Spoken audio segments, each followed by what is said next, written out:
안녕하십니까. 오늘은 고전읽기 제 5주차 우리 교재의 생명의 기원에 관한 이야기 이렇게 타이틀이 달려 있고요. 뭐 챕터 5 이렇게 지금 되어 있습니다. 지금 뭐 코로나 때문에 역시 지금 원래는 이번 주까지 어, 온라인 수업을 하는 것으로 이렇게 돼 있어서요. 뭐 어떻게 해야 될지 모르겠는데 실제로는 뭐 이번 학기 내내 이렇게 한다 뭐 이런 소문이 들려가지고 어떻게 해야 될지 모르겠습니다. 또 그리고 학교에서는 뭐 원칙적으로 실시간 수업을 하는 걸로 이렇게 말을 하기 때문에 실시간 수업을 하는 것이 다른 사람 보기에 떳떳하고 뭐 굳이 제가 그렇게 학생들이 편하다고 해서 이렇게 할 필요가 있나 뭐 이런 생각도 좀 듭니다. 그렇지만은 또 이번 주까지라고 하니까 또 그렇게 지금까지 해온 대로 이런 방식으로 수업을 하고요. 실시간으로 하게 되면 또 뭐 오류가 난다 어쩐다 뭐 그런 얘기가 들리는데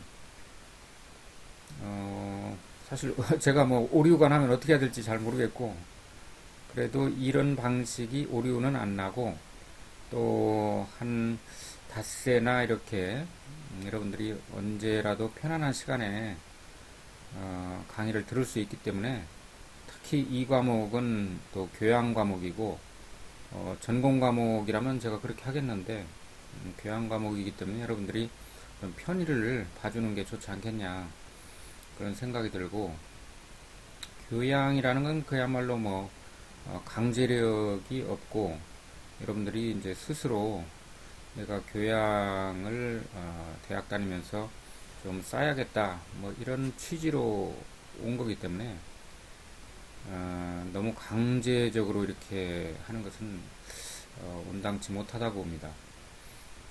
그리고 뭐 지금 오늘 하는 이 주제만 하더라도 우리가 고답적인 어떤 강단에서만 이야기가 되는 그런 주제일 수도 있지만 뭐 실생활에 굉장히 밀접한 문제라고 봐요. 그래서 여러분들이 이런 그 수업을 하면서 주변 생각, 주변에서 우리가 많이 접할 수 있는 그런 그 문제들을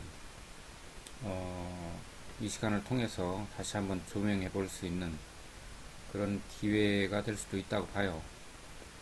뭐 그래서 이 고전이라는 게 여러분들이 생각할 때는 우리 교재에 나와 있는 이런 주제들은 좀 굉장히 좀 딱딱한 주제들이고 예상 못했던 그런 주제들일 수도 있어요. 그래서 여러분들이 고전이라고 하면 생각을 하는 그런 주제들도 몇 개 만약에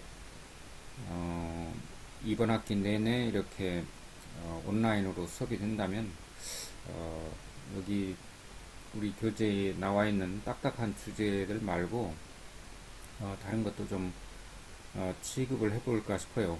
예를 들면은 뭐 우리가 고전 하면은 뭐 동양에도 고전이 많이 있죠. 그래서 저번 주에 이제 저저번 주죠. 그 맹자를 했는데 제가 맹자를 하고서 이제 그 다시 한번 제가 강의한 것을 다시 한번 돌려봤어요. 그랬더니 이제 좀 구수하고 동양 철학을 전공한 사람이 이렇게 하는 것 같은 느낌? 좀 자화자찬인가요? 뭐 그런 저는 서양 학문을 전공했지만 굉장히 그 친근감이 좀 있다 이런 생각이 들어서 공자의 그 논어 뭐 이런 것도 아유 뭐 옛날 얘기 뭐 이렇게 할 수도 있지만 고전이라고 하면 그래도 논어 예를 들어서 뭐 성경이나 불경이나 이런 거라면 저 사람 무슨 저는 편향적인 거를 여기서 이렇게 하냐. 나는 불교 신자인데 왜 저 기독교를 해? 또 이제 그러면 또 불경을 하면은 저 사람 왜 나 기독교인인데 불교를 해? 이런 게 있기 때문에 그거는 하고 싶어도 못 하고 그래서 이제 논어를 하게 되면은 굉장히 재밌어요. 사실은 중요한 거고 재밌는데 뭐 그런 얘기를 안 들을 수가 있겠죠. 그런 장점이 있고 그 다음에 이제 우리가 잘 아는 섹스피어의 그 햄릿 to be or not to be that is the question 하는 것도 죽느냐 사느냐 원래대로 하면 사느냐 죽느냐 그것이 문제로다 하는데 우리는 번역을 to be or not to be를 죽느냐 사느냐 이렇게 번역을 하죠. 그래서 굉장히 그 뭔가 우리 인간의 내면을 아주 그 폐부를 찌르는 중요한 문제를 다루고 있다고 봐요. 이런 고전의 어떤 그 핵심. 아리스토텔레스의 행복론 니코마코스 윤리학은 저번 주에 했고요. 뭐 그 다음에 이제 그 세르반테스의 그 돈키호테 굉장히 그 중요하고 재미있는 저도 별로 재미가 없다고 생각을 했었는데 재미 있다고들 해서 자세히 보니까 재미있더라고요. 그래서 라든지 아니면 그 그리스의 그 어떤 비극 한 가지 정도 이렇게 뭐 우리 주제 교재에 나와 있는 것들 하고 그런 것들 이렇게 하면 어떨까 하는 생각이 있습니다. 그래서 뭐 제가 다시 그거를 이 교재에 있는 게 아니기 때문에 새로 공부를 해가 저는 뭐 철학이 전공이지 무슨 문학이 전공도 아니거든요. 그렇지만 뭐 이런 고전이라는 것은 무슨 전공이 따로 있는 건 아니에요, 사실은. 그래서 여러분들도 재미있을 것 같은 느낌이 들고 해서 여러분들이 의견 주시면 쪽지로 이렇게 의견 주시면 제가 여러분들의 그 가려운 곳을 좀 긁어 드리면 어떨까 하는 그런 작은 어떤 생각이 있으니까 여러분들 뭐 좋은 의견 있으면 주시기 바랍니다.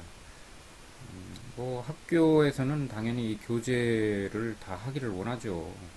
그 생각이 틀린 것도 아니고 그래서 그렇게 하겠지만 융통성을 발휘해가지고 교재를 중요한 것을 다 하고 그 다음에 또 다른 교재에 나와 있지 않은 더 좋은 고전을 하는 것을 누가 왜 그러느냐 하고 말릴 이유는 없다고 그래요.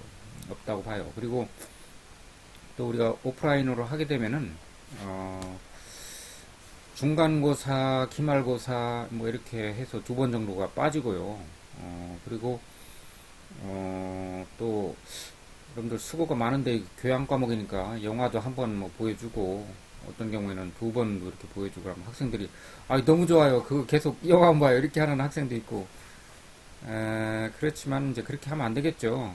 그러나 이제 한두 번을 제가 보여줬습니다. 영화를. 영화 한 편 보는 게 이거 다루는 것보다 훨씬 더 중요할 수도, 재미있을 수도 있고, 효과가 크리라고 저는 보기 때문에, 뭐 그것도 좋은 방법. 그렇지만 학교에서는 이거 체크를 하거든요. 이 지금 고전 시간에 뭘 했을까? 여기, 우리가 이제 이렇게 올리면은, 이 지금 녹화된 것을 올리면은 다 체크가 되기 때문에 속일 수가 없어요. 속일 생각도 없고 그래서 학교에서 볼 때에 수업을 제대로 지금 그러지 않아도 말이 많은데 안 했네 이런 틀에 박힌 생각을 하는 사람들 관료주의자들이 많기 때문에 그 생각이 뭐 틀린 것도 아니고 해서 제가 뭐 굳이 그런 얘기 들어가면서까지 학교의 그 어떤 의도를 뭐 벗어날 생각은 없지만은 그런 운영의 묘를 살리는 것도 의미가 있지 않냐 뭐 그렇게 생각을 합니다. 그래서 이제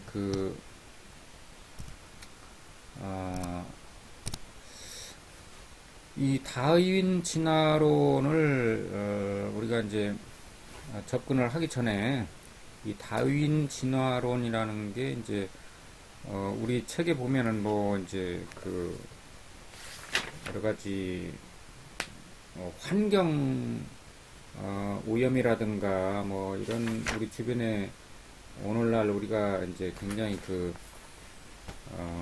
중요하게 생각을 하는 문제들을 이렇게 도입해서 다루고 있어요.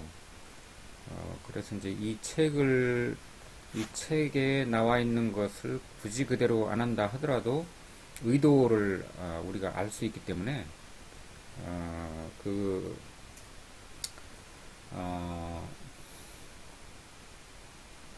우리 주변에서부터 이야기를 시작해 가보면 어떨까 하는 생각이 듭니다. 뭐 당장 이 세계 우리 지금 코로나가 전 세계로 지금 창궐을 해가지고 대유행이 돼서 정말 이거는 뭐 우리 인류가 지금까지 경험해보지 못했던 정말 어, 아주 무서운 그런 사건이라고 봐요. 뭐 우리가 2차 세계대전도 겪었고 그래서 뭐 한 1,000만 명 이상이 살상을 당하고 지금 뭐 코로나로 인해 가지고 뭐 전 세계에 지금 몇만 명이 죽었다고 그러는데 그거하고는 비교가 안 되죠. 그거는 뭐 병에 의해서 쓰러진 거고 이 2차 세계대전이라는 거는 사람이 사람을 의도적으로 살상을 한 게 1,000만 명 이상이 된다는 거죠. 그리고 이제 그 이전에 흑사병 같은 경우에 뭐 천만 명이 그때도 죽고 그랬다고는 하지만은 그거보다는 훨씬 더 이것은 굉장히 세계사적인 그런 사건이라고 봐요. 왜냐? 뭐 2차 세계대전, 1차 세계대전 뭐 그 이외에 이제 여러 가지 뭐 전쟁도 있었지만은 또 그리고 흑사병이라든가 뭐 그 이외에도 뭐 우리가 사스에 이르기까지 그런 질병들을 겪어봤지만 굉장히 그런 과거의 질병이나 전쟁은 굉장히 그 국한된 국부적인 그런 사건이었어요. 이렇게 아프리카의 오지까지, 남아메리카 오지까지, 아시아 오지까지 전부 다 이렇게 지금 전 세계적으로 질병이 유행을 하고 그로 인해 가지고 국가 간의 그 어떤 문을 다 닫아버리고 기업도 다 정지돼 버리고 정말 이거는 이런 사건은 거의 지금까지는 없었습니다. 여러분들이 그 생각하는 그 이상의 사건을 지금 우리는 경험을 하고 있는데 저는 그런 생각이 듭니다. 매일 이 코로나로 해가지고 이제 출근도 못하고 집에 이제 갇혀 있는데 집에 갇혀 있으면 편안할 것 같은데 여러분들도 다 경험을 해보지만은 굉장히 그 뭐랄까요 절망적이고 몸도 뭐 굉장히 나빠져요. 그래서 야 이거 이러다가 무슨 일 나는 거 아닌가 하는 생각도 들고 저는 그래서 이제 어, 뭐 지금 우리 학교가 대전권이기 때문에 저는 뭐 세종에 살고 있습니다. 그래서 이제 매일 아침 여기 그 주변에 민속촌을 이제 예정을 한 그런 그 예전에 마을이 있었는데 그 마을을 뜯어내고 전에 한번 얘기했나요 제가? 거기 이제 가보면은 보상을 받고 주민들이 다 집을 부수고 이제 나갔습니다. 몇 년이 됐어요. 그리고 이제 몇 년 후에는 거기다가 이제 민속촌을 만든다고 하는데 다시 말하면 버려져 있는 땅이 굉장히 넓은 땅이 있어요. 저는 거기 이제 지나가다가 거기를 하루에 한 번씩 꼭 들립니다. 아침에 일찍 거기를 들려가지고 한 바퀴 돌아요. 한 바퀴 돌면서 쓰레기를 나름대로는 조금씩 이제 주워 가지고 오고 둘러보고 또 웅덩이가 이렇게 썩어가는 그런 데가 너무 많기 때문에 여러분들 어떻게 우습죠, 그죠? 그걸 제가 이제 나름대로 이제 살린다고 이렇게 그걸 정화를 하고 약간 좀 정신 이상한 사람으로 볼 수도 있어요. 저 사람 왜 저러나? 갑자기 자기네 것도 아닌데 뭐 무슨 봉사활동도 아닌 것 같고 왜 저런 짓을 하고 다니나 뭐 그런 생각을 하는 사람들이 있을 수도 있다고 봐요. 그러면서 저는 이제 그 작은 기쁨 같은 것을 맛본다고 생각을 했는데, 왜냐하면 그 환경을 나름대로 이제 제가 정화를 하고,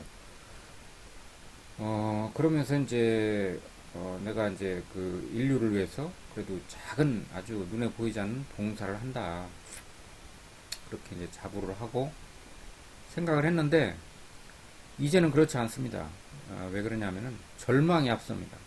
자, 우리가 코로나 사태로 인해 가지고 지금 전 세계인들이 지금 굉장히 공포에 떨고 있는데, 내가 봤을 때는 이제 코로나가 끝난다 하더라도 얼마 지나지 않아서 이 전 세계, 그리고 특히 우리나라는 분명히 쓰레기 대란이 일단 온다. 그렇게 이제 그런 직감이 들어요. 왜냐하면은 사람들이 그 쓰레기를 너무 아무렇게나 많이 버리고 의식이 하나도 없습니다. 그리고 이제 이걸 어디부터 처리를 해야 되나. 지금 서울 같은 경우에는 수도권의 인구가 한 2천만 이상이 지금 몰려 있는데, 거기서 나오는 하루 생활 쓰레기가 트럭으로 수백 대, 1,000대 이상이 나온다고 그래요. 그걸 갖다가 이제 처리를 할 공간이 지금 거의 이제 없어져 간다. 거의 포화 상태에 이르고 있습니다. 이런 거를 제가 이제 피부로 느끼니까, 야, 이거 어떻게 해야 되나. 지금 정부에다가 건의를 하나. 정부 사람들은, 공무원들은 뭐 월급을 타먹으면서 그런 일을 하는데도 지금 나날이 환경이 악화돼 가는데, 쓰레기로 지금 몸살을 앓습니다. 바닷속에, 강바닥 속에, 이 산천 속에 쓰레기밖에 없어요. 그래서 이거는 내가 그래도 할 수 있는 거를 해야 된다.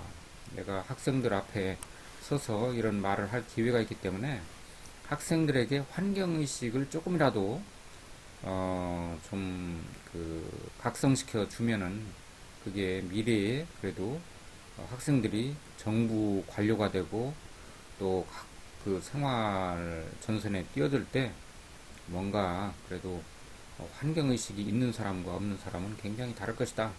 이런 아주 작은 보잘것없는 희망을 품고 제가 지금 장황하게 이런 얘기를 하는 겁니다. 그래서 이제 그 우리가 이제 수업이 이게 이제 3시간인데 한 150분 정도를 녹화를 해야 돼요. 근데 제가 입담이 굉장히 좋은 사람인데 150분을 하고 나면은 쉽게 말해서 파김치가 됩니다. 혼자 다 얘기를 해야 되니까 제가 강의를 하게 되면 여러분들한테 발표도 시키고 토론도 시키고 제가 하는 일이 별로 없어요. 실은 학생들이 그걸 좋아하지, 제가 뭐 강의하는 걸 좋아하는 사람 아무도 없어요. 아무리 좋은 얘기를 해줘도 그게 다 하나의 그 어떤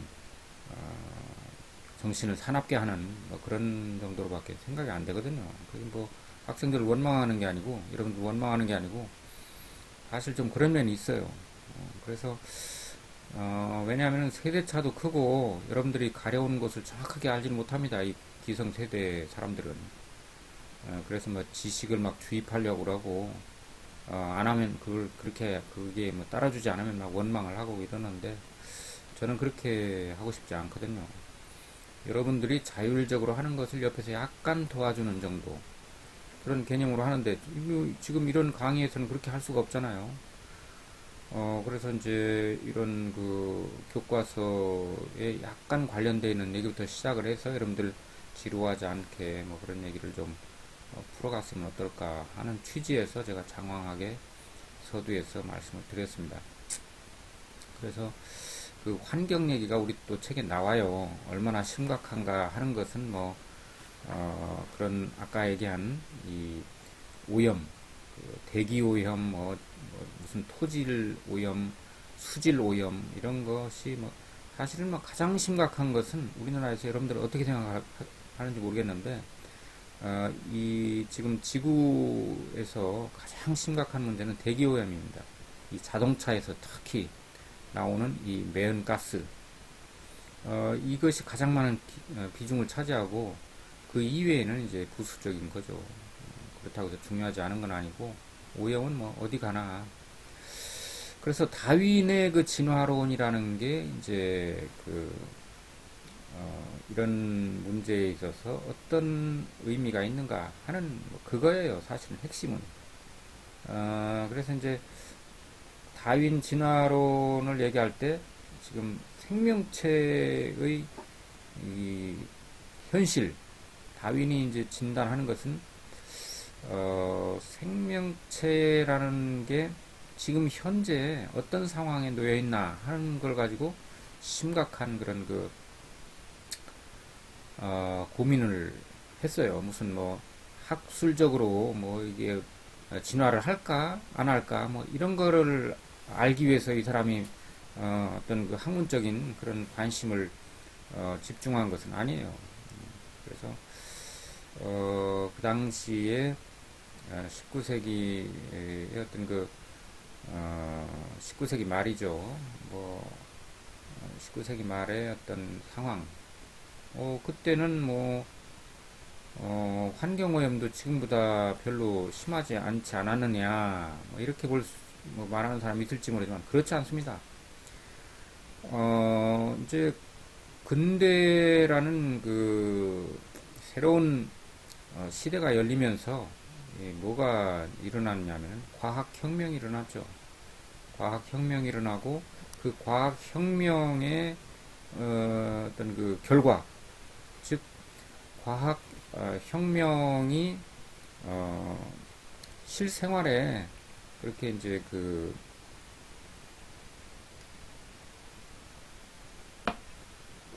실생활에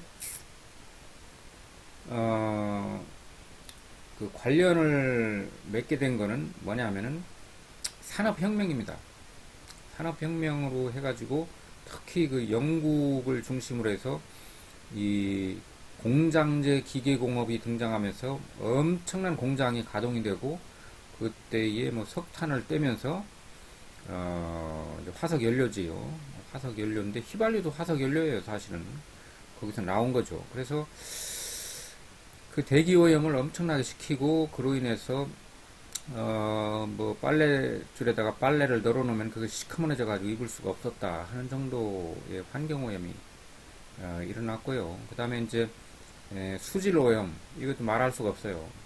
그래서 오늘날은 그보다는 훨씬 더 심하지만 오늘날과 별로 다르지 않은 환경 오염이 그때부터 지금까지 계속되고 있는 것이다. 그렇다면 이 다윈의 종의 기원이라는 것은 이렇게 그냥 책상머리에 앉아가지고 생물이라는 게 진화를 할까 안 할까, 나는 한다고 생각하는데 지금까지 진화를 안 한다고 생각하던 사람의 학설을 부정하기 위해서 내가 뭐 연구를 하고 그런 건 아니었다는 겁니다.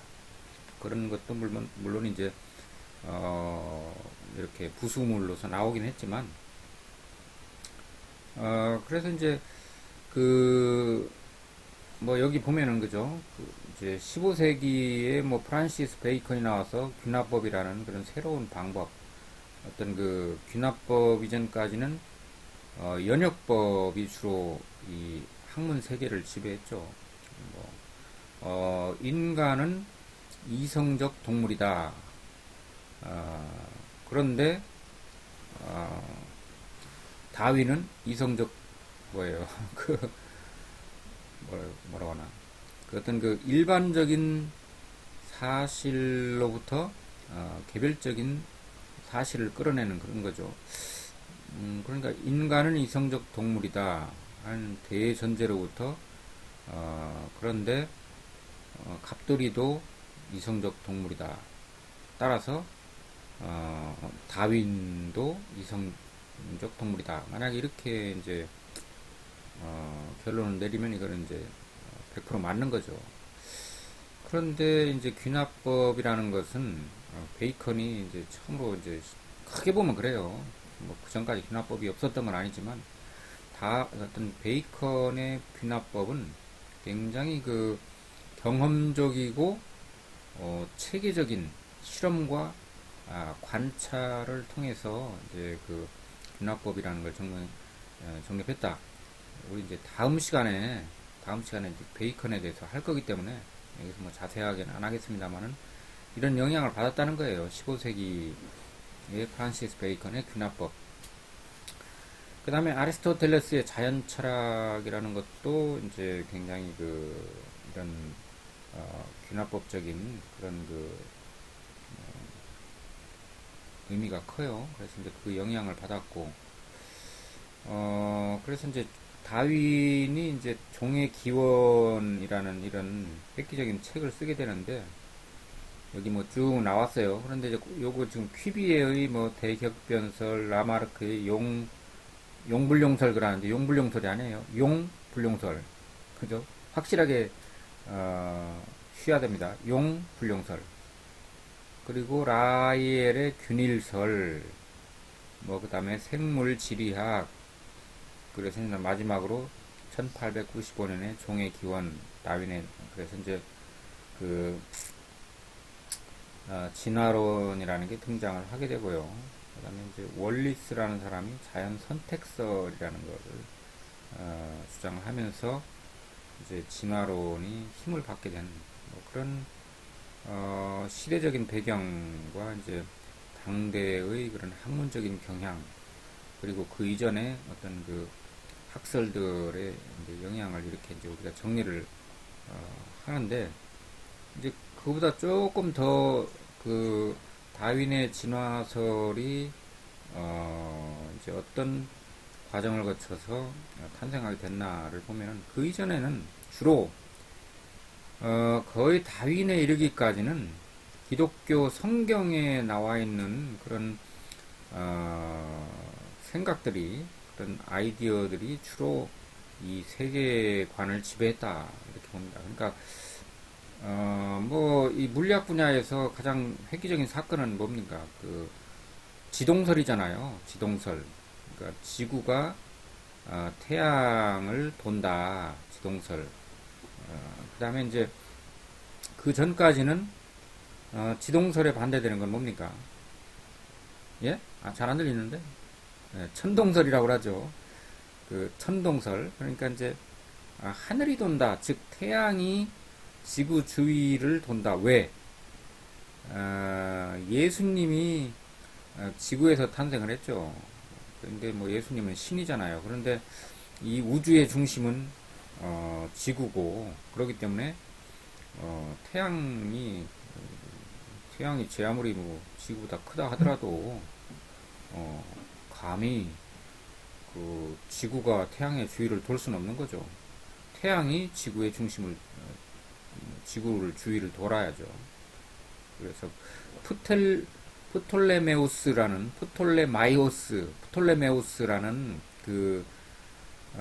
폴란드의 신부예요. 그 사람이 이제 천동설을 주장했죠. 태양이 지구의 주위를 돈다. 그랬는데 이제 누구죠? 지동설, 누구예요? 갑자기 생각이 안 나네. 여러분들 퀴즈로 낼까요? 누구죠? 갑자기 제가 강의를 할 때 생각이 잘 안 나요. 그게 이제 긴장을 해가지고 그렇겠죠. 그래서 실은 뭐 제가 여러분들 한번 테스트 해보려고 그러는 거니까 한번, 생각을 해보세요. 어쨌든 지동설을, 주장하게 되고, 그 지동설은, 반대로 지구가 태양의 주위를 돈다 해서 기독교의 자존심을 구겨놓은 거죠. 그래서 이제 종교 재판을 받아요. 그죠? 그래서 이제 그 사람이 이제 종교 재판을 받으러, 이렇게 이제 가는데, 종교 재판에 의해서 이제 선고를 받게 되면은, 화형식을 당해요. 장작 불더미 위에 올라가서 완전히 통닭구이가 되는 거죠. 그래서 자, 아무개야, 지구가 태양의 주위를 도냐 아니면 어떤 태양이 지구의, 주위를 도냐 하고 이제 마지막으로 이제 재판관이 물었어요. 그러니까, 지금까지 생각이 안 나네요. 그 사람이 이제, 태양이 지구의 주위를, 돕니다. 태양이 그 지구의 주위를 돕니다 하고 천동설을 이제 동의를 했어요. 그러면 그렇지. 헛소문이겠지. 네가 그럴 리가 없잖아. 하면서 이제 무죄 방면을 시켰어요. 그러니까 이 사람이 그 재판을 받고 이렇게 걸어오다가 혼자 말처럼 중얼중얼 했다고 그러죠. 그래도 실제로는 지구가 태양의 주위를 도는데 이런 말을 했다고 그래요. 그래서 목숨을 내놓고 그 지동설을 주장할 수는 없었죠. 뭐 누구라도 마찬가지라고 봐요. 아니야. 어, 지구가 태양의 주위를 돌아 하고서 목이 잘리거나 뭐 이제 장작불 더미 위로 올라가고 뜨끈뜨끈하게 있다가 이제 통닭구이가 되는 걸 원하는 사람은 아무도 없겠죠. 그래서 그런 그 기독교의 그런 그 세계관, 그래서 이제 거기서 숨을 못 쉬고 있다가 과학자들이 린네라는 사람이 등장을 해요. 린네. 그래서 18세기에 1700년대죠. 18세기에 그 스웨덴의 그 린네라는 사람이 그 동식물의 분류학을 이렇게 이제 제창을 하면서 동식물 상호 간의 어떤 그 유사성에 대해서 이렇게 이제 학명 같은 것을 붙이면서 깊게 생각을 해봅니다. 그렇지만 이 린네조차도 기독교의 근본적인 지구 중심 사상, 그리고 창조설이죠. 쉽게 말해서 창조설. 이제 하느님이 이 그 지구에 있는 그 생명체들을 다 창조했다고 이렇게 돼 있죠. 그러니까 성경 그 맨 창세기에 가면은 창세기 제네시스라고 그러죠. 영어로 제네시스.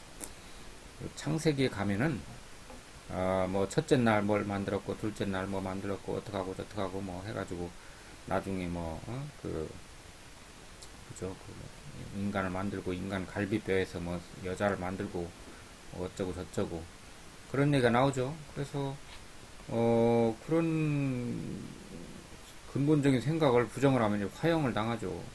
그래서 이제 그런 게 무섭기도 하고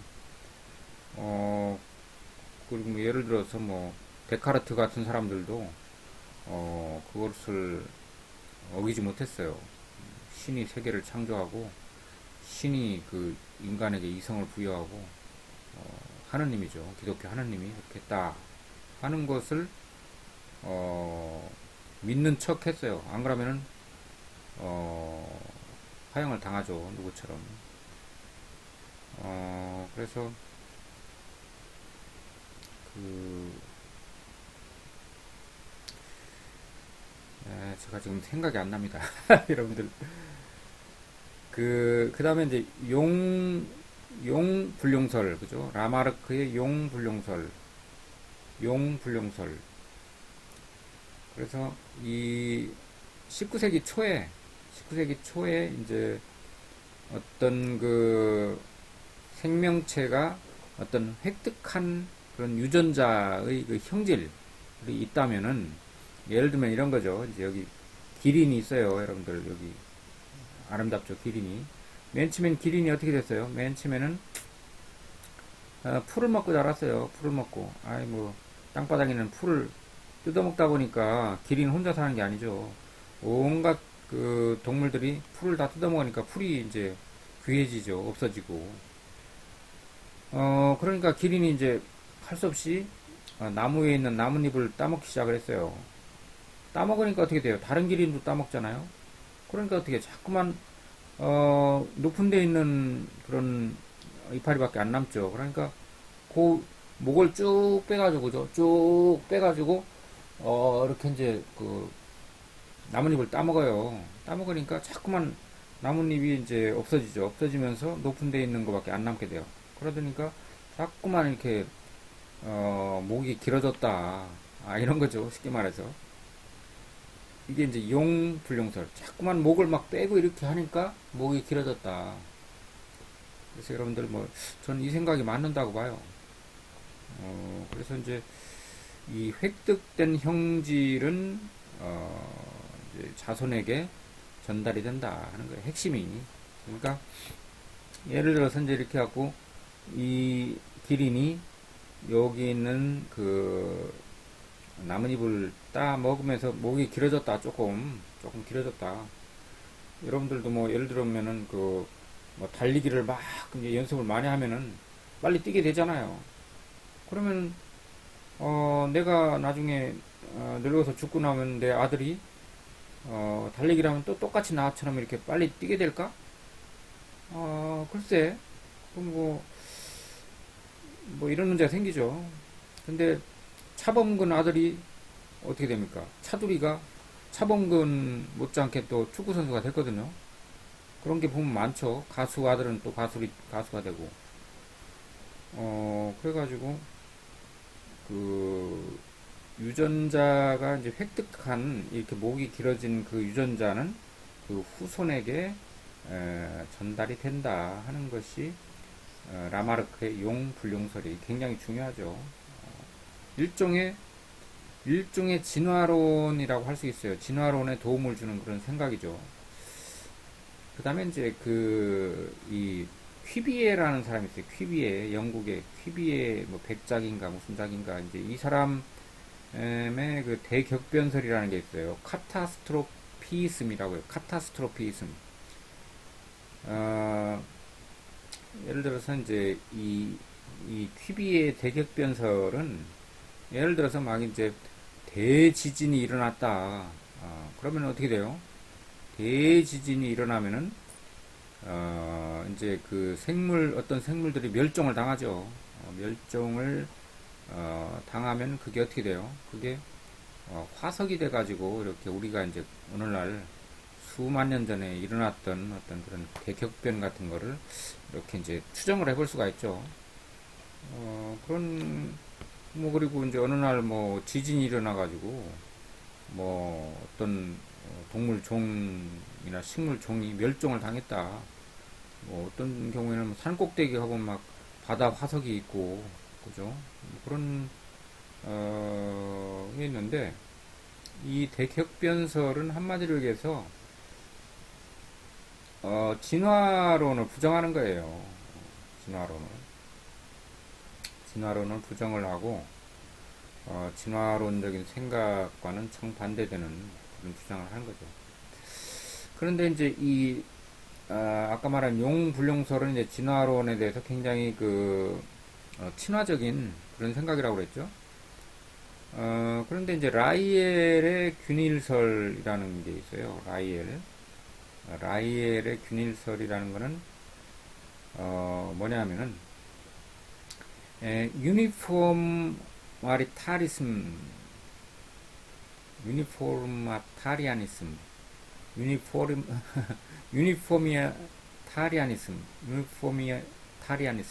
좀 하기도 어렵네요. 하도 길어갖고. 유니포미아타리아니즘. 그래서 이제 균일설이라고 하는데,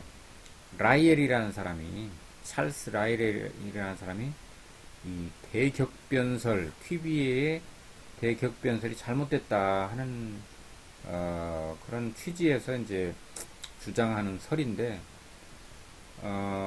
이 핵심 뭐냐면은, 이 생물 종에 있어서 이 변화는 균일하게 계속돼 왔다 하는 거예요. 여기에서 이제 말하자면, 다윈의 진화론이라는 것은 별로 많이 이렇게 떨어지지가 않았어요. 그러니까 이제 다시 말하면, 라이엘의 균일설이라는 게 다윈의 어떤 진화론과 굉장히 가깝게 있다는 거죠. 이렇게 계속적인 변화가 이제 돼 왔다. 변화라는 건 뭐예요? 이제 어떤 새로운 종이 조금씩 이제 진화를 해 간다는 거죠. 자기 부모나 할아버지나 이런 때의 어떤 그런 형질보다 어떤 새로운 형질들이 계속해서 추가돼서 왔다. 왜냐하면 환경이 계속 바뀌니까요. 그래서 결국은 생물 진화론 종의 기원이라는 1895년에 다윈의 어떤 어떤 진화론 기원이라는 뭐 그리고 이제 그 이전에 어떤 그 어, 생물 지리학이라는 게 있어요. 또 생물학이 아니라 생물의 어떤 분포라든가 이제 이런 것이 굉장히 중요하다. 예를 들어서 다윈이 이제 좀 이따가 보면 알겠지만 다윈이 이렇게 뭐 영국 사람인데 영국에서 뭐 이렇게 식물들을 동물들을 이렇게 그 관찰한 게 아니라 비그로라는 이제 그 배를 타고 전 세계를 탐험을 합니다. 그 이유는 생물 지리학의 어떤 그 어떤 아이디어를 좀 빌린 거죠. 그래서 그 지리적으로 이렇게 고립되어 있는 그런 곳에 있는 생물종과 고립되어 있지 않고 이렇게 다른 데하고 이렇게 이제 연결되어 있는 데 사는 그런 생물종은 굉장히 그 다르게 이렇게 변해간다 하는 것을 이 생물 지리학에 의하면 알 수가 있다는 거죠. 그래서 그 월리스의 자연 선택설이라는 것에 이제 오면은 그 진화론하고 이제 자연 선택이라는 거하고 굉장히 밀접한 관계가 있게 돼요. 그 월리스의 자연 선택설 하고 이제 진화론이 이렇게 이제 진화론에서 많은 아이디어를 이렇게 그 이 자연 선택설에서 가져가게 되는 뭐 그런 이제 대체로 그 진화론 다윈 진화론이 그런 주변 연구 동향이랄까요 뭐 그런 것과 관련이 있다는 거죠. 여기 이제 재미있게 제가 이제 그림이 여러분들 좋아할 것 같아서 이렇게 했는데 Which of these things are living? 이것들 가운데 이 생물들 가운데 그죠? 무엇이 지금도 살고 있을까요? Which are non-living? 무엇이 지금은 안 살고 있나요? 뭐 이렇게 해놨죠.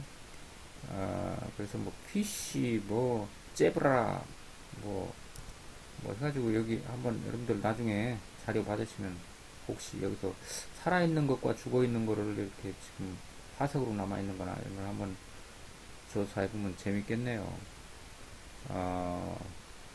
뭐, 그 이름도 굉장히 그죠? 커커들리, 트리, 뭐 플라워, 볼, 볼은 아니죠. 그, 뭐 이렇게 해갖고, 체어, 의자, 드래곤플라이가 뭐예요? 잠자리인가 뭔가 하여간 뭐, 테디는 뭐예요 이거? 인형 이름이죠. 아주 유명한 뭐 등등 여기 또 뭐 여긴 이름이 안 나와 있네요. 뭐 이런 거를 한번 여러분들이 재미삼아 한번 보시라고 제가 생각해도 굉장히 장황하게 얘기했습니다. 참고 삼아 이제 여기 그 기온이 1.5도에서 2도 만약에 올라가면은 지역별로 어떤 변화가 올까 하는 것을 여기다 이렇게 정리해 놨어요. 굉장히 심각한 거죠, 지금.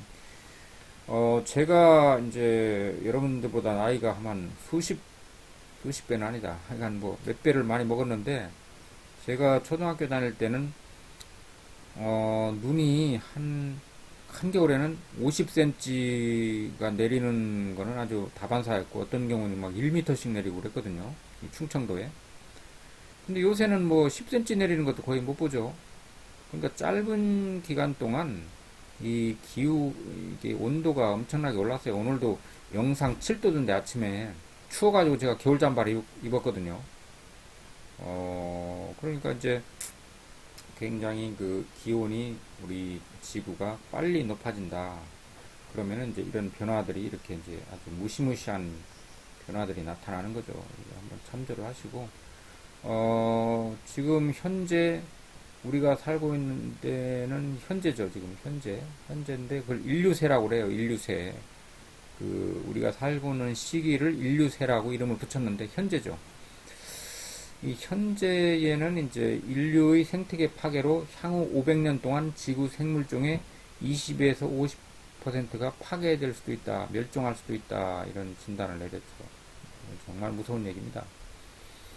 그 다음에 뭐 그 전에는 뭐 홀롯에 신생대에 속해 있는데 뭐 그것이 제4기에 있는 이런 인류새인데 그 이전에는 홀롯에 플라이스토새 뭐 플라이오새 뭐 쭉 이렇게 그래갖고 그때마다 뭐 바다 생명체의 96%가 또 육지 생물종의 70%가 멸종했다 뭐 어쨌다 해서 쭉 멸종된 거.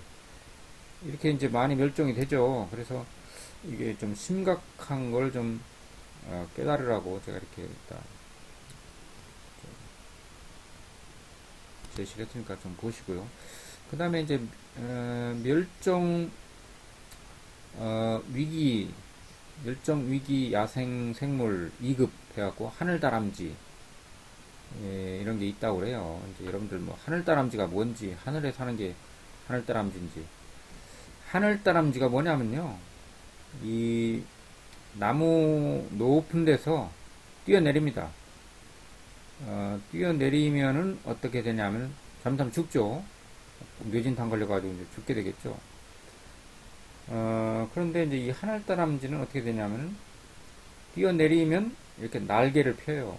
날개가 있어요. 다람쥐가. 그래서 하늘다람쥐라고 하는데 날개가 새날개처럼 이렇게 깃털로 되어 있는 건 아니고 이렇게 뭐랄까요?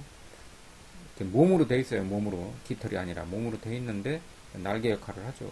그래서 하늘다람쥐라고 하는데 이게 지금 굉장히 제가 지금 굉장히 배가 고픕니다. 왜 이렇게 지금 얼마 안 됐는데 배가 고파서 못 하겠네요. 그래서 이제 하늘다람쥐 같은 것은 이제 멸종 위기에 처해 있다. 그래서 자연적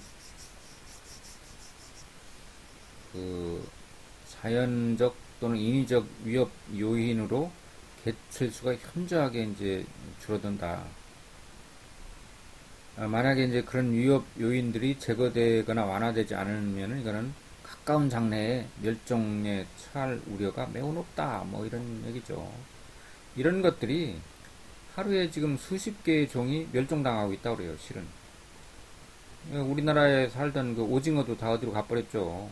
그 다음에, 명태도 어디로 가버리고 해서 그 씨를 어떻게 구해다가 러시아에 가갖고 그 알을, 빌려다가 우리나라에 이렇게, 뭐죠? 양식을 해가지고 우리가 뭐 그걸 먹고 있다. 뭐 이런 얘기도 들리죠. 서글픈 얘기라기보다는 아주 정말, 우리가 심각하게 받아들여야 되는 그런, 일대 사건이라고 봐요. 우리 주위에서 확인할 수 있는 그런 사건이라고 봐요. 자, 그러면 이제, 이 다윈이란 사람은 어떻게 살았을까 하는 거를 뭐, 고전을 우리가 공부할 때는 그 저자에 대해서 좀 알아야 되겠죠. 그런 차원에서 1809년, 그러니까 19세기 초에 탄생을 했죠. 1809년에 탄생을 해서 1825년에는 의학을 공부했어요. 지금도 뭐 의학이 굉장히 우리나라 이번에 코로나 사태 거치면서 저도 의학을 새로 공부해볼까? 이런 생각도 했는데 의학이 굉장히 중요하죠. 요새 보면은 요새는 뭐 의학 공부한 사람들이 없어가지고 학생들을 전부 다 데려다가 의사를 미리 그냥 땡겨가지고 이렇게 지금 뭐 미국 같은 나라는 지금 환자가 지금 50만 명 넘고 이렇게 되는데 의사가 없죠. 그냥 정말 도대체 이게 뭔가 가장 선진국이라고 생각을 했는데 가장 후진국보다도 못하다 하는 미국 사람들한테 이러지 마세요. 그냥 큰일 나니까. 하여간 정말 이해 안 가는 일들이 너무 많죠. 1927년에는 캠브리지 신학대학을 다녔어요. 이 사람이. 아버지 권인지 어쩐지 신학대학을 가고 싶진 않았을 텐데 신학대학을 뭐 가라고 아마 압력이 들어왔는지 그래서 1831년에는 박사 학위를 받고 신학대학을 나왔지만 아마 의학도 공부를 했기 때문에 비그로라는 그런 그 배를 타고 쪽배를 타고 5년간 남아메리카에 이제 그 돌아다니면서 식물 동물 표본들을 탐사를 했다 이렇게 나와요. 제가 이런 걸 했으면 너무 재밌었을 것 같은데 이렇게 돌아다니는 걸 굉장히 좋아하거든요. 이때 이런 게 뭐가 있으면 나도 좀 따라다니고 싶다 생각이 드는데 재밌잖아요. 얼마나 재밌어요. 막 돌아다니면서 동물, 식물 이런 거 탐사하고 또 그것만 하겠어요. 또 여러 가지 또 다른 일들이 있고 하니까 구경도 하고 이것처럼 재밌는 게 없을 것 같아요. 근데 이제 뭐 그런 그 탐사를 하면은 이 사람이 이제 떻게 먹고 살았는지는 모르겠어요. 기본적으로 돈이 있었는지. 그 다음에 이제 자연 선택 개념을 이때 이제 정립했다 하는 건데, 라이엘의 동일 과정설 혹은 균일설이라고 아까 했죠. 균일설이라는 건 변화가 생물 종에서 변화가 계속해서 일어난다는 거예요. 균일하게 계속해서 일어난다. 그 다음에 멜서스의 인구론 해서 멜서스의 당시의 인구론. 그러니까 무슨 그 다윈의 진화설이 나오고 나서 막 이런 것들이 나온 게 아니고 반대로 다윈이 그 당시에 이렇게 흥미로운 이런 학설들을 참고를 해가지고 자기가 진화론을 내놓은 거죠. 그러니까 멜서스의 인구론 같은 거는 우리가 간단하게 알 수 있는 거는 인구는 기하급수적으로 이제 팽창을 하는데 증가를 하는데 식량은 산술급수적으로 증가를 한다. 예를 들어서 식량은 10년이 가면은 2배로 식량 생산이 증가가 되는데 인구는 한 4배 내지는 10배가 증가를 한다 하는 거죠. 그러니까 인구를 이렇게 너무 많이 산화를 너무 많이 하면 안 된다 뭐 그런 거죠. 그래서 이제 인구는 너무 빨리 늘어나고 먹고 살 건 없고 그러니까 뭐 알아서 해 뭐 이런 거죠. 그 우리나라도 그랬죠. 옛날이라고 해봐야 한 20년 전이나 30년까지도 안 가는 막 이제 그 애 못 낳게 하고 그랬거든요. 산하 제한 해갖고 둘 만나 잘 기르자 뭐 해갖고 캠페인 벌이고 예비군 훈련 받으러 가면 뭐 그 이게 정관 수술 받으라고 그러고 그거 받고 나면은 뭐 우유 주고 그랬거든요. 웃기는 거죠. 그냥. 그랬는데 지금은 제발 좀 애 좀 낳으십시오 해도 안 낳죠. 그래서 참 이런 그 인구론 이런 걸 보고서 이제 이 다윈이 진화론을 독립하게 된다. 그리고 이제 특히 그 진보 성향의 인본주의자들의 어떤 지지를 받았다는 거예요. 진보 성향. 그래서 진보 성향이란 건 뭐냐? 그러면 뭐 지금 우리 선거도 하는데, 그죠? 선거도 내일 모레 하는데 진보하고 보수하고 있죠. 그런 진보 보수하고도 관련이 있는가 모르지만 진보라는 건 그 당시에는 기독교 신학을 믿는 사람들은 보수고 이걸 반대하는 사람들은 진보였었죠.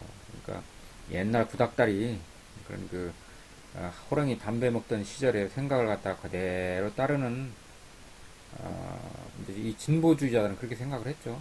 저는 어떤 편도 들지 않겠습니다. 여러분들 중에 기독교인이 아유 아무개 선생님은 기독교를 막 이렇게 비판하고 그랬어요 하고 막 그러면은 제가 잘못하면 종교재판에 회부되죠. 한남대학 뿐만 아니라 이제 종교재판에 회부돼 갖고 가서 재판받고 잘못하면 화형식을 당하고 그런 게 없어졌나요 지금은? 하여튼 뭐 요새 제가 진화론을 하면서 가장 웃겼던 게 뭐냐면은 좀 이따 해줄까요? 좀 이따 해주겠습니다. 이 진화론 다윈이 이렇게 생겼습니다. 그래서 이제 웃기는 이렇게 가지고 이제 그 수염이 많이 났죠, 이 다윈이. 그런데 이제 사람들이 이제 웃기게 하려고 요걸 갖다가 이렇게 그림을 그려가지고 다윈을 갖다 원숭이처럼 그려놓고 거기다가 요런 얼굴 갖다 딱 앞에다가 이렇게 붙여놓죠. 그러면 원숭이가 이렇게 진화한 것처럼 해가지고 꾸부정하게 해가지고. 그래서 이제 이 영국에 사는데 이제 이 뭐예요? 이 다윈이 이제 비글호라는 이제 조그마한 배를 타고서 탐사선이죠. 탐사선을 타고 이렇게 갖고 이제 이렇게 남아메리카를 이렇게 이게 남아메리카죠. 이렇게 쭉 돌아다녀요. 이렇게. 그래갖고 아프리카 돌아가고 여기 뭐 오스트레일리아도 지나고 뭐 해갖고 특히 여기에서 이 부분에서 굉장히 중요한 발견을 하게 돼요.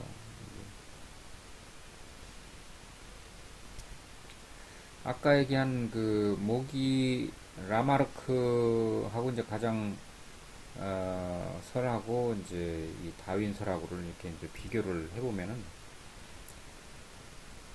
라마르크의 용 불룡설은 목이 짧은 길이는 계속 목이 이제 아이고 저거 따먹어야겠는데 하고 막 하니까 안 닿잖아요. 펄떡 뛸 수도 없고 그러니까 목이 쭉 늘어납니다. 왜 늘어날까요? 하느님이 야 너 좀 목이 안 됐구나. 그럼 목을 늘려주지 해가지고 이제 이렇게 늘려준 건 아니고 계속 목을 뻗으면은 어떻게 돼요? 이제 진화를 한다는 거죠. 그래가지고 이제 나중에 가서는 이렇게 이제 따먹을 수 있게 된다. 결국 목이 긴 기린으로 바뀐다는 거죠. 바뀐다. 그래서 이제 그것이 이 목이 긴 기린의 유전자 형질이 후세원에게 전달이 된다 하는 거예요. 근데 이제 다윈은 그렇게 생각을 안 하고 어떻게 했냐면 이렇게 따먹으려고 하는 건 맞아요. 맨 처음에 이렇게 했다가 이렇게 했다가 그다음에 이렇게 갖고 따먹죠. 목이 길어져 가지고 이제 나뭇잎을 따먹는데 왜 그러냐면 목이 짧은 길이는 도태된다. 이제 못 먹으니까 죽는다는 거예요. 죽고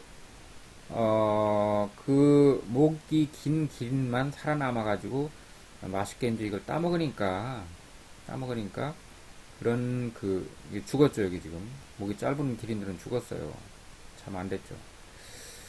그래서 이제 이 목이 긴 기린들은 먹고 사니까 이제 살아남아가지고 그 자식이 또 태어나가지고 그 자식 중에서 목이 긴 기린과 짧은 기린이 있는데 짧은 기린은 또 죽고 긴 기린만 계속 살아남는다.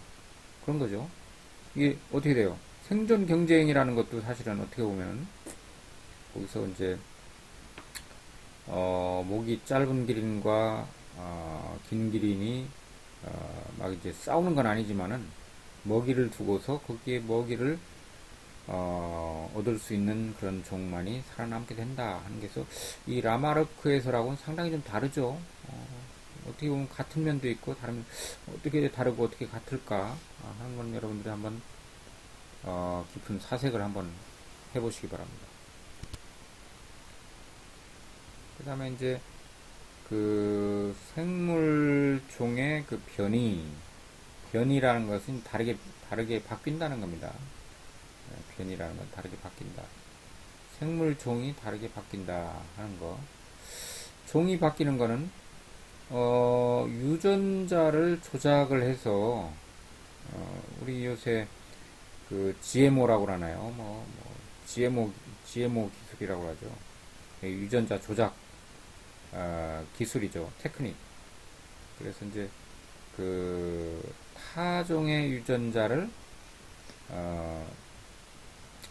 경작 작물에 옮기는 기술. 굉장히 무서운 거예요, 사실은. 굉장히 무서운 겁니다. 그러니까 종이 다른 그런 유전자를 종에다가 주입을 해가지고 거기에 살게 하는 거예요. 예를 들면은 무슨 호박하고 수박하고 이렇게 그 유전자를 이렇게 뭐 해가지고 아니면은 뭐 하여간 뒤에 나옵니다. 그게 굉장히 무서운 겁니다. 이건. 그러니까 종이 다른데 막 서로 교배를 시키고 그 유전자를 거기다가 집어넣어가지고 뭐 심하게 얘기하면 인간이 자기들 이익을 위해서 막 장난질을 치는 거죠. 막 이것도 해보고 저것도 해보고 무슨 뭐 호랑이하고, 무슨, 고양이하고 교배를 시켜보고, 뭐, 토마토하고, 무슨 감자하고 그걸 뭐 시켜보고, 별의별 짓을 다 합니다. 어, 그래가지고 이제 상품성이 좋은 그런 농작물을 만들어내면은 이제 그걸 갖다가 상품화 해가지고 돈을 많이 벌죠. 돈 벌으려고 이제 이 생물 운명을 갖다가 좌우할 그런 장난질을 친다. 제가 볼 때는 장난질이라고밖에 안 보이는데 이제 아닙니다. 그렇지 않습니다. 하고 뭐 또 변호를 하는 사람도 많아요. 그래서 아무리 좋게 봐줘도 이거는 좀 상당히 문제점이 있다. 인간에게 유용한 방향으로 변이를 유도하는 거죠. 예를 들면은 뭐 옥수수를 갖다 심어놓으면은 뭐 정말 지평선까지 그냥 옥수수 밭이 쫙 있는 그런 어, 뭐 그런 이제 대량으로 경작을 하는 그런 데가 많아요. 미국이라든가 브라질이라든가 뭐 기타 인도네시아라든가 이런 나라들. 뭐 제가 독일에 있었는데 독일도 보면은 우리나라하고는 개념이 달라요. 뭐 밭이 엄청나게 커요. 그걸 뭐 기계화 한다 하더라도 언제 그거 다 할 시간이 없어요. 그러면은 유전자를 조작을 해가지고 옥수수 유전자를 갖다가 바꿔요. 바꿔가지고 거기다가 이제 그 잡초를 죽일 수 있는 그런 유전자를 거기다 넣어요. 그러면은 옥수수를 심으면은 그 옆에 그 잡초가 나면은 이제 이 살충제 역할을 하는 살균제 역할을 하는 그런 그 성분이 이 옥수수 속에 들어가는 거죠. 뭐잘 이해가 안 되는데 또 어떤 사람은 아닙니다. 그게 아닙니다. 뭐 이렇게 하는데 회사에서 무슨 뭔가 좀 도움을 받았는지 그래가지고 말하자면 우리가 살충제 같은 거를 이제 섭취를 하는 그런 꼴이 된다. 이래가지고 수입산 유전자 조작된 옥수수, 그 다음에 뭐 토마토 이런 거를 이제 우리는 안 먹는다. 뭐 이렇게 하는데 몰래 그걸 또 수입을 해요. 몰래 해갖고 아니라고 해가지고 상표를 바꿔가지고 또 팔기도 하고. 얼마 전에 아베라는 사람이 이제 미국한테 아부를 하려고 이제 한국하고 싸우니까 미국이 이 편도 들 수 없고 저 편도 들 수 없고 하니까 미국의 환심을 사기 위해서 옥수수를 갖다가 엄청나게 사줬죠. 유전자 조작된 걸. 그런 사건 알죠, 그죠? 그래가지고 이제 이 사람이 약간 여담을 한다면 아주 좀 좋지 않은 사람이에요. 그래가지고 이제 올림픽을 한국하고 경쟁을 해가지고 따내가지고 이제 한국을 확 앞질러서 이제 한국을 식민지로 만들려고 독도 그까짓 건 마음것도 아니고 한국을 식민지로 만들려고 온갖 술책을 다 하는 거예요. 이 사람의 의식 속에는 이토 히로부미가 들어있어요. 지금 이런 공화제 시대를 사는 이런 건전한 생각이 들어있는 게 아니고 이 군국주의가 머릿속에 꽉 차 있습니다. 그렇기 때문에 이제 이 한국을 몰살시키는 그런 걸 지금 다양하게 지금 연구를 구상을 하고 있어요. 그래서 이제 올림픽을 이제 유치를 하고 성공적으로 해서 이 한국 기업이 도산할 수 있도록 모든 수출품을 갖다 봉쇄를 하고 지금은 힘이 딸려갖고 안 된다. 작전상 후퇴를 하고 좀 있다가 점차로 해서 한국의 목을 조이자 뭐 이런 구상이 들어있는 것 같아요. 그래가지고 이제 무리하게 코로나 사태가 이제 생기니까 우리 일본은 그런 코로나는 우리 일본에는 그런 게 없다 해가지고 이제 수치를 엄청나게 조작을 했죠. 그래가지고 이제 일본이 올림픽을 열 수 있다 뭐 그렇게 갖고 이제 선전을 했는데 지금 양심적인 옛날 그 일본에 강요했던 사람이 그랬잖아요. 지금 뭐 일본의 코로나 환자가 신규 확진자가 한 7천 명이 지금 넘고 있는데 아마 한 자릿수는 더 많지 않겠느냐. 한 자릿수라는 것은 7천이라고 했으면 7만 정도 되지 않겠냐 뭐 이런 얘기를 했거든요. 그래서 죄는 제대로 받는다 하는 그런 제가 좀 여러분들 지루한데 여담을 조금 해봤습니다. 어쨌든 그래서 인간에게 유용한 방향으로 변이를 유도하는 이게 이제 생물종.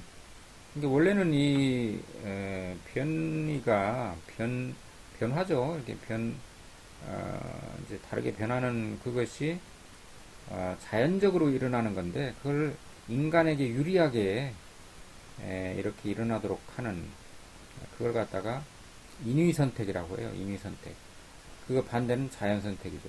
자연이 자기가 살아남는 방향으로 이렇게 진화를 해가는 환경에 잘 적응하는 종이 자연 선택을 이끈다. 뭐 이런 건데 인위 선택은 뭐예요? 인간이 살아남는데 유리한 쪽으로 진화를 일어나게 하는 그런 상당히 다른 개념이죠. 그렇지만은 이 진화 선에는 굉장히 진화가 뭔지 이걸 생각해 보는데 중요한 개념이죠. 자연 선택이라는 개념은 뭐냐면 자연이 어떤 자연이라는 것 자체가 어떤 생각이 있어가지고 나한테 유리한 거는 이거고 나한테 불리한 건 저거고 이렇게 딱 이렇게 보고서 불리한 것은 이제 탈락을 시키고 유리한 것만 이렇게 남게 하는 선택을 하는 그걸 자연 선택이라고 그러죠. 마치 자연이 어떤 의지가 있는 것처럼 이렇게 해가지고 이제 생물학에 있어서 중요한 특히 진화론에 있어서 중요한 개념이라고 할 수가 있습니다. 그래서 이제 자연 선택이라는 거는 이렇게 이제 여기 유전자가 이렇게 들어있어요. 유전자가 들어있고 환경의 변화라는 게 이렇게 이제 와요. 한번 보시면은 그러면 이 환경의 변화에 의해서 이 유전자가 일로 이렇게 통과해 가야 되는데 환경의 변화 때문에 이 A라는 유전자는 다 죽어요. 다 죽어. 없어져 버려. 그죠? 예를 들어서 기린이 키가 큰 기린과 키가 짜리몽땅한 기린이 있으면은 짜리몽땅한 기린은 죽는다는 거예요. 왜냐하면 높은 데 있는 그 나뭇잎을 못 따먹기 때문에 나중에는 죽죠. 그래서 이제 환경 변화, 환경의 어떤 조건이죠. 거기에 맞